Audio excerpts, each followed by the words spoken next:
So this is true, but also based on some misunderstandings of what I said. I make these videos and I try to get as much information in there as I can, so some things do get misunderstood. So I didn't go to this church in Norway. I was raised in America.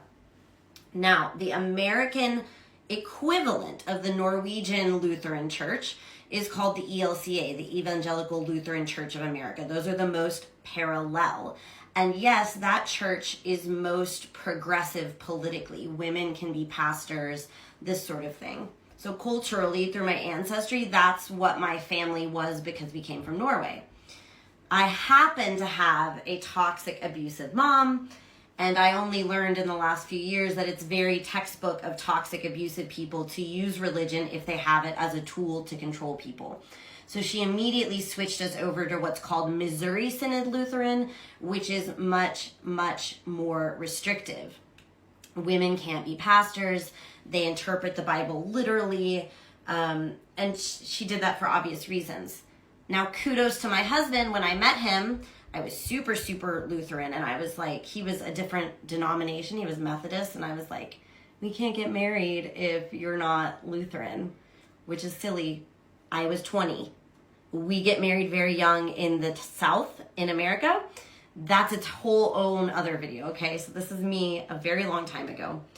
And he said, God bless him, he was like, I will convert to Lutheranism, but I won't be that regressive, conservative Lutheran you are. We have to be ELCA. So we switched back to the one that is more like Norway. Now, addressing the second point, this is actually really interesting for cultural differences between Norway and America. Yes, Norway has this deep history of Christianity that they remain committed to with their different sort of celebrations and ceremonies.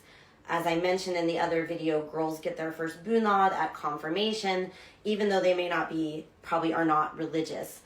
But Norway has attempted to adapt to the times by offering everybody the option of doing a non-religious confirmation school, class, and ceremony, which is basically a human ethics training, which I think is really cool. And I didn't have a chance to talk about this in the last video because I was focused on just the sort of disorientation I felt with somebody getting confirmed and using that to decide to get baptized, which is just very different than America.